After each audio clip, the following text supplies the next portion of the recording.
베드로 사도가 이 편지를 쓸 당시는 초대교회 성도들이 로마의 네로 황제에 의해서 박해를 받는 시기였습니다.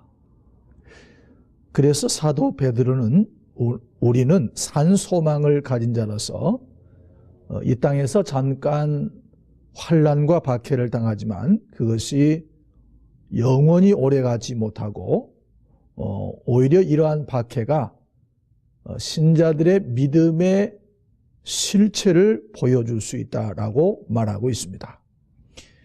베드로 사도는 박해받는 그리스도인들 향해서 산 소망을 가진 자로서 오늘 말씀해 보면 거듭난 신자들의 생활에 대해서 말씀하고 있습니다. 이 거듭난 신자는 첫째로 거룩한 삶을 추구해야 한다라고 말씀하십니다. 오늘 본문 13절에서 15절에 보면 그러므로 너희 마음의 허리를 동이고 근신하여 예수 그리스도께서 나타나실 때 너희에게 가져다 주실 은혜를 온전히 바랄지어다.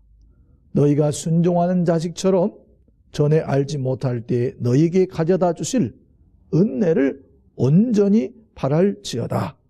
오직 너희를 부르신 거룩하신 이처럼 너희도 모든 행실에 거룩한 자가 되라. 기록되었으되 내가 거룩하니 너희도 거룩할지어다. 아마도 베드로가 이러한 말을 한 배경에는 당시의 로마 사회가 퇴폐하고 방탕한 사회였기 때문입니다. 천년 로마가 멸망한 것은 외부로부터의 침략이 아니고 이 내부로부터 붕괴되었다라고 하는 것입니다. 사도 베드로는 우리가 예수 그리스도를 알기 전의 삶에 대해서 2장 1절에서 이렇게 말씀하십니다. 그러므로 모든 악독과 모든 기만과 외식과 시기와 모든 비방하는 말을 버리고, 또한 바울은 로마서 1장 18절과 32절에서 로마 시대의 그 사람들의 사회상에 대해서 이렇게 말씀하고 있습니다.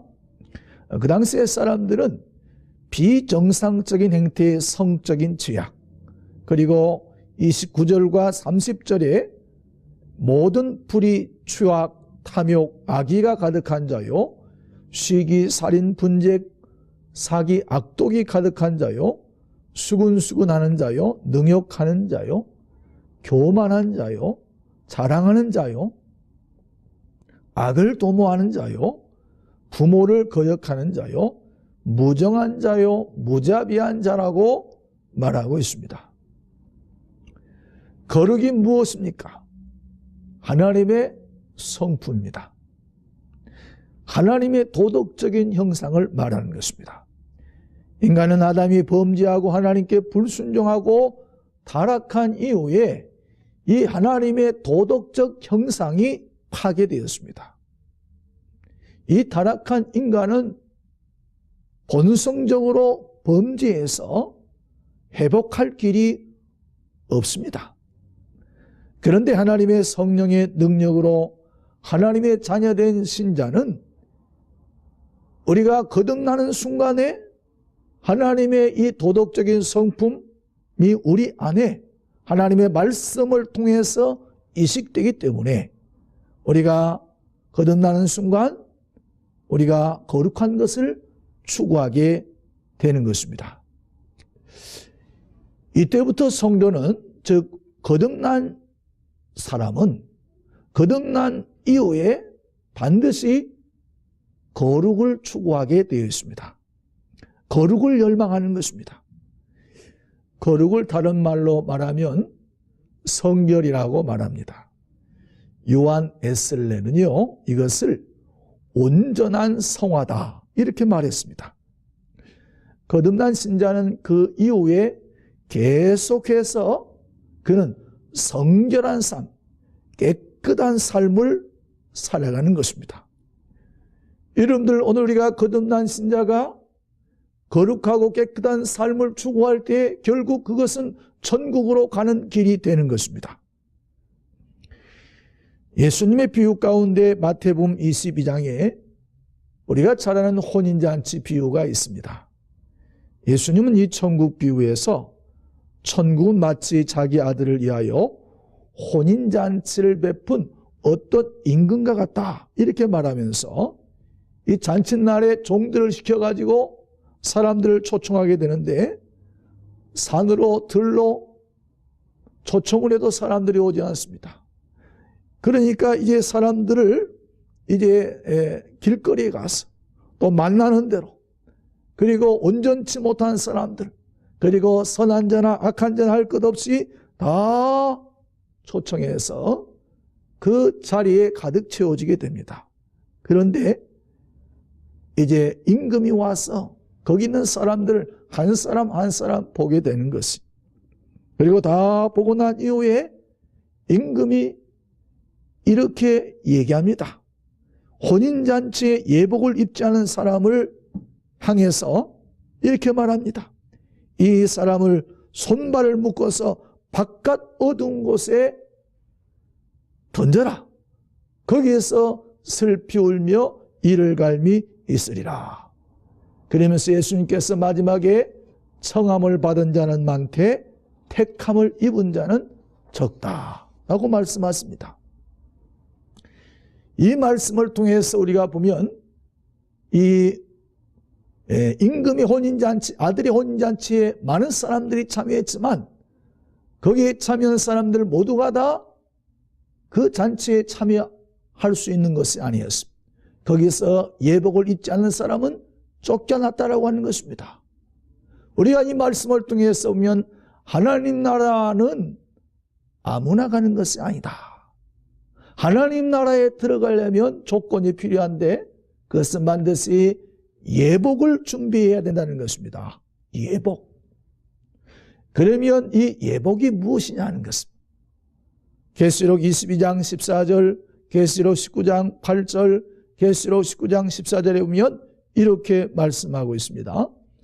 자기 두루마리를 빠는 자는 복이 있으니 그들이 생명나무에 나아가며 문들을 통하여 성에 들어갈 권세를 받으려 함이로다.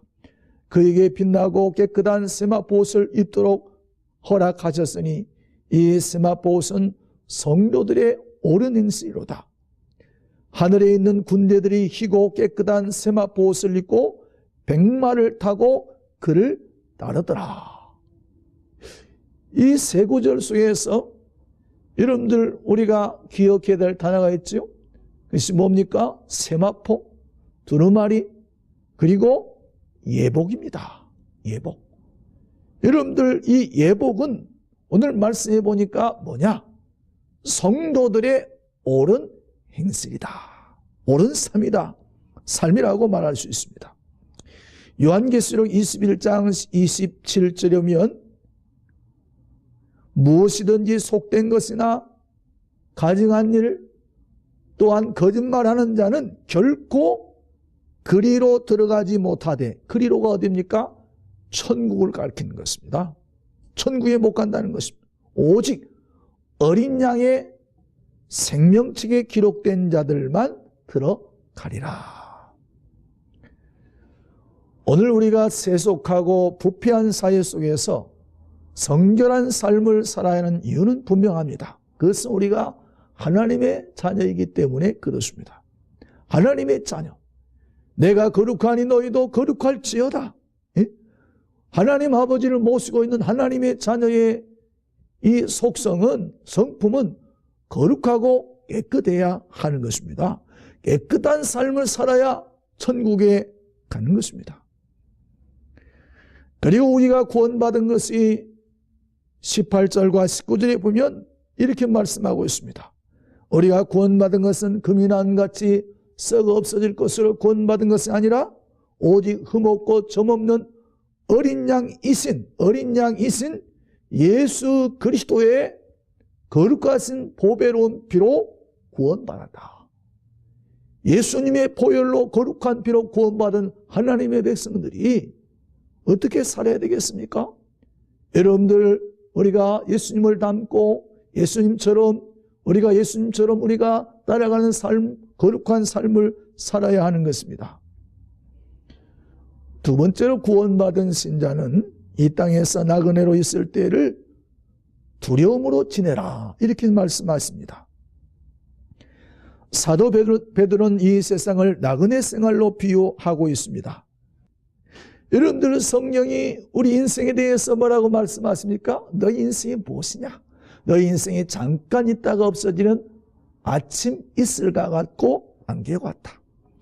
시편 100편 2편에는 우리 인생을 연기라고 했습니다. 욥기서 7장 7절에서는 우리 인생을 호흡이라고 했습니다. 시편 78편 39절에서는 우리 인생을 바람이라고 했습니다. 여러분들, 바람이 어디서 와서 어디로 가는지 모르지 않습니까? 인생이 그렇다는 거죠. 역대상 29장 15절에서 다윗은 우리 인생을 나그네라 라고 했습니다. 오늘 본문 말씀은요, 우리 인생을 풀과 같다. 인생이 잠깐 보이다가 없어지는 풀과 같은 존재라는 것입니다. 우리 주변에도 항상 나하고 영원히 있을 것 같은 우리의 부모님들이 이 세상을 어느 날 갑자기 떠나는 것입니다. 형제가 떠나가고, 그리고 가까운 친구들이 하나둘씩 떠나가는 것을 보게 됩니다. 우리가 잘 아는 이 시대에 스크린 배우로서 오랫동안 대중의 인기와 사랑을 한 몸에 받았던 우리 시대의 그 유명한 톱스타였죠. 김자옥, 이분이 권사님이시더만요. 이 권사님이 갑작스럽게 이 세상을 떠났습니다. 저도 작년인가요? 이 올해인가 꽃보다 누나라고 하는 프로그램에서 이 해외 여행을 여러 배우들과 이렇게 하면서 찍은 것을 본 적이 있습니다. 작년만 해도 그렇게 해외를 건강한 몸으로 여행할 정도로 그렇게 건강하셨던 분인데, 갑자기 지난주에 63세의 나이로 아직 이 세상을 떠나기는 이른 나이지 않습니까? 요즘 100세 시대라고 하는데, 예? 이 하늘나라로 가셨습니다. 이 세상에서 사시는 동안 참 그분이 많은 사랑을 사람들에게 베푸셨는지 많은 여인들이 조문을 와서 그분을 애도하고 슬퍼하는 것을 보았습니다. 저도 그분하고 이렇게 같은 세대죠. 그래서 그분이 뭐 흑백 TV 이렇게 배우로서 나올 때부터 제가 그분을 봤던 것 같습니다. 그래서 어쩐지 가족같이 떠나는 그런 마음이 들었습니다. 세상 사람들이요, 자신들의 지인이 떠나면 이런 말 하는 것을 봅니다. 더 좋은 세상에서, 내세는 고통 없는 곳에서 살았으면 좋겠다. 이제 이 세상에서는 고생을 많이 했으니 하나님 나라에 좀 편히 쉬었으면 좋겠다 라고 하는 말을 합니다. 우리 곁에 가까운 사람들이 이 세상을 떠나면서 특별히 낙엽이 떨어지고 스산한 바람이 스치는 이 늦가을이나 초겨울이 되면 나이 드신 분들은 이 뭡니까? 자신의 어깨가 축 처지고 하루가 다르게 기운이 쇠하고 육신이 연약해지는 그런 모습 속에서 인생의 겨울을 느끼게 되어지는 것입니다. 우리의 생명이 영원한 것이 아닙니다. 건강도, 젊음도, 청춘도, 정욕도 다 지나가는 것입니다. 우리의 생명이 영원한 것이 없습니다. 그렇기 때문에 오늘 베드로 사도는 나그네로 있을 때를 두려움으로 지내라 이렇게 말씀하십니다. 왜 그렇습니까? 죽은 다음에 세상 사람들이 생각하는 것처럼 끝나는 것이 아니고 여러분들 죽은 이후에 하나님의 심판이 있기 때문에 그렇습니다. 재판장이신 하나님께서 악인과 선인을 하나님이 심판하시는 것입니다. 이 땅의 나그네 삶에 대해서 하나님이 계산하신 날이 오기 때문입니다. 누가복음 12장 16절 이하에 보면 거기 한 부자가 나오지요. 이 부자가 한 해 농사를 짓는데 풍년이 들었습니다. 이 풍년이 드니까 이 농사가 생각했습니다. 야, 이제 창고를 더 여러 개를 지어서 창고를 더 크게 지어가지고 이제 편안히 먹고 마시고 이제 즐거워하자, 이렇게 이야기하는 것입니다. 많이 쌓아뒀으니 즐거워하자. 여러분들 그게 뭐 잘못입니까? 내가 열심으로 수확해서 뭡니까? 창고를 갖다가 크게 하는 것이 뭐가 잘못이에요? 그런데 주님이 이렇게 말씀하십니다. 오늘 밤에 내 영혼을 도로 찾으리니, 그러면 내가 준비한 것이 누구의 것이 되겠느냐? 그러시면서 자기를 위하여 재물을 쌓아두고 하나님께 부여치 못한 자가 이와 같으니라. 여러분, 이 사람의 잘못이 무엇입니까? 누구든지 이렇게 생각할 수가 있는 것입니다. 그런데 이 사람이 간과한 것이 있습니다. 그것은 물질의 주인이 내가 아니라는 것입니다. 여러분들, 하나님께서 우리에게 물질을 주신 것은 하나님이 주신 물질을 잘 관리해서 하나님의 뜻을 위해서 사용하라는 것입니다. 내 자신과 내 가정만을 위해서 여러분들 사용하라고 하나님께서 우리에게 물질의 복을 주신 것이 아니다, 이 말인 것입니다. 인간의 탐욕은요 끝이 없습니다. 성경에 나와 있지 않습니까? 양 99마리 가진 사람이 한 마리 걸 탐낸다고 말합니다. 여러분들, 얼마 전에 우리나라와 국민에게 엄청난 피해를 입힌 이 사이비 교주의 마지막 죽음을 여러분들 보시지 않았습니까? 그거 어떻게 살다 갔습니까? 성경은 이 세상의 나그네 삶에 대해서 반드시 하나님이 심판하신다, 이렇게 말씀하십니다. 우리의 육신은 죽으면 땅에 묻히지만 우리의 영혼은 결코 죽지 않고 하나님 앞에 서게 되는 것입니다. 계시록 20장 11절과 13절에 보면 또 내가 크고 흰 보좌와 그 위에 앉으신 이를 보니 땅과 하늘이 그 앞에 피하여 간 데 없더라. 또 내가 보니 죽은 자들이 큰 자나 작은 자나 그 보좌 앞에 서 있는데 책들이 펴 있고 또 다른 책이 펴졌으니 곧 생명책이라. 죽은 자들이 자기 행위를 따라 책들에 기록된 대로 심판을 받으니. 여러분들, 죽은 자들이 자기 행위를 따라서 하나님 앞에 심판을 받는다고 성경은 말씀합니다. 그러므로 오늘 사도 베드로는 베드로전서 4장 2절에서 이렇게 말합니다. 거듭난 신자는요, 그 후로는, 그러니까 거듭난 이후의 삶은 사람의 정욕을 따르지 않고 하나님의 뜻을 따라 육체의 남은 때를 살게 하려 함이라. 그러니까 거듭난 이후에도 계속적으로 자신의 정욕을 위해서 자기만을 위해 살면 안 되는 것입니다. 거듭난 이후의 성도의 삶은 이제는 하나님을 위해서 하나님의 뜻을 따라서 내게 주신 건강과 물질을 하나님의 뜻을 따라 사용할 때 우리가 하나님 나라에 들어갈 수가 있다, 이 말입니다. 마지막으로 거듭난 신자는요, 진리에 순종하고 우리 영혼을 깨끗하게 하면서 형제를 거짓이 없이 뜨겁게 사랑한다. 본문 24절과 25절의 현대의 성경에는 이렇게 기록되어 있습니다. 모든 인간은 풀포기처럼 허무하고 인간의 모든 영화와 권세도 들에 핀 꽃들과 다를 것이 없다. 풀은 마르고 꽃은 시들지만 우리 하나님의 말씀은 영원히 있다. 여러분들, 이 세상에 영원한 것은 없습니다. 다 지나가는 것입니다. 부와 명예와 권세도 다 지나가는 것입니다. 풀은 마르고 꽃은 떨어지는 것처럼 인생도 이와 같다, 이 말입니다. 그래서 솔로몬 왕은 우리 인생에 대해서 헤아려서 수고하는 모든 것이 헛되고 모든 것이 헛되다라고 말했습니다. 성결교회 유명한 이성복 목사님은요, 부흥성가 중에 이런 말했습니다. 꿈결 같은 이 세상에 산다면 늘 살까? 인생의 향락 좋대도 바람을 찾느나 험한 세상 고난 풍파 일장춘몽이 아닌가 슬프도다. 인생들아 어디로 달려가느냐.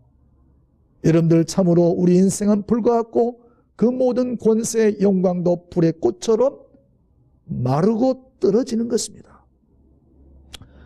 얼마 전에 프랑스의 위대한 영웅 황제 나폴레옹의 모자가 경매로 나왔는데요, 그걸 누가 산 줄 아십니까? 우리나라의 닭고기로 유명한 하림 회장이 경매 낙찰가 25억 8천만 원에 샀습니다. 왜 산 줄 아세요? 자기들이 그 하림에 신사옥을 짓는데 거기에다가 나폴레옹 그 모자를 갖다 두고 사람들로 하여금 이제 구경하도록 하기 위해서, 말하자면 홍보용으로 그렇게 산 것입니다. 이 나폴레옹이 마지막 죽은 세인트 헬레나에서 최후를 맞이했는데 나폴레옹이 이런 유언을 했다고 합니다. 내가 죽고들 난 관을 갖다 뚫어가지고 내 손을 다 내어 보이라. 자기가 자기 손을 양팔을 내어 보이라고 하는 것은 나 같은 황제도 죽을 때는 아무것도 손에 쥔 것이 없이 간다는 것을 일깨워 주기 위함이었다고 합니다. 여러분, 우리 인생은 이 땅에 빈손으로 왔다가 빈손으로 가는 것입니다. 중요한 것은 이 세상에 남은 인생을 어떻게 사느냐가 중요한 것입니다. 특별히 거듭난 신자는 어떻게 살아야 됩니까? 하나님의 뜻을 따라서 하나님이 기뻐하는 일을 해야 하는 것입니다. 하나님이 원하시는 삶을 살아가는 것입니다.